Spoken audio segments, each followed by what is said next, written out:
আজ আমাদের অফিস হয়েছে ছুটি, মন যে আর মানছে না, যেতে হবে বাড়ি। মায়ে যে পথ চেয়ে বসে আছে, তার ছেলে কখন ফিরবে বাড়ি।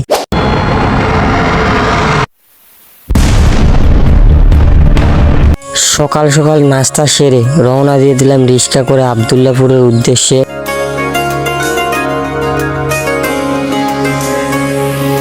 স্বপ্ন টানে দিলাম পাড়ি, অচিন পথে আপন ছাড়ি।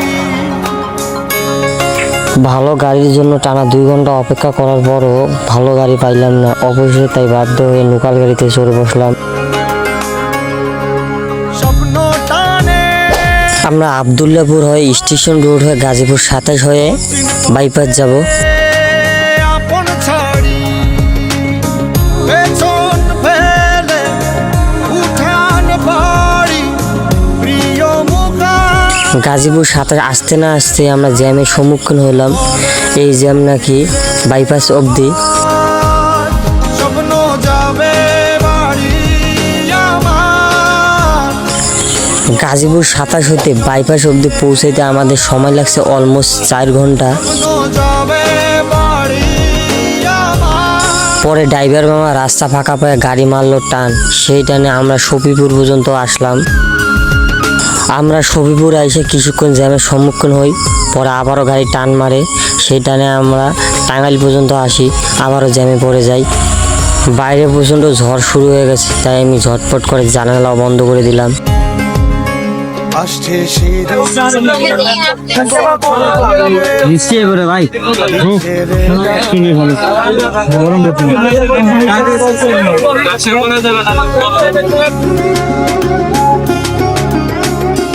আসছে সেদিন, বছর ঘুরে দিচ্ছে রে ডাক আপন সুরে। যাচ্ছি আমার স্বপ্ন পুরে, চেনা পথের বহু দূরে।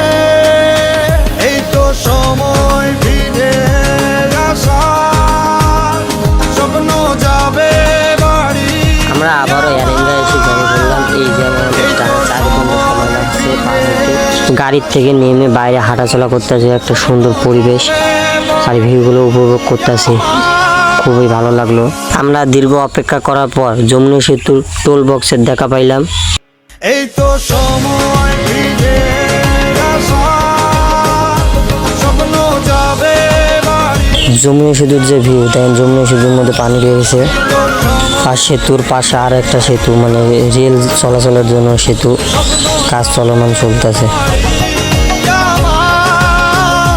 স্বপ্ন যাবে বাড়ি আমার।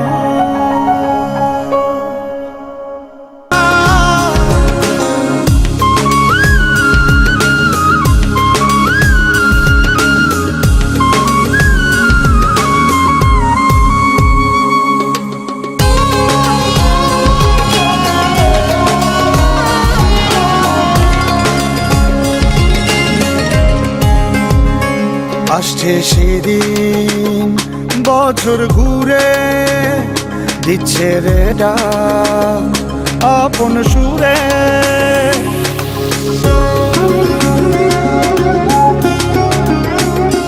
আসছে সেদিন, বছর ঘুরে দিচ্ছে রে ডাক আপন সুরে।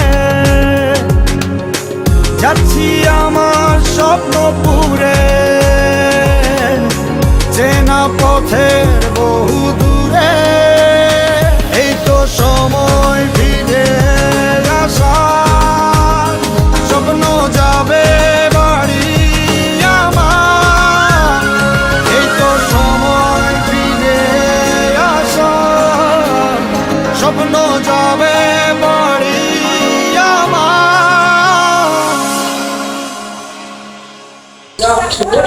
অবশেষে দীর্ঘ 18 ঘন্টা জার্নি করার পর বাড়িতে এসে পৌঁছালাম। সবাই ভালো থাকবেন, সুস্থ থাকবেন, আর নেক্সট ভিডিওর জন্য অবশ্যই অপেক্ষা করবেন। আল্লাহ হাফেজ, আসসালামু আলাইকুম।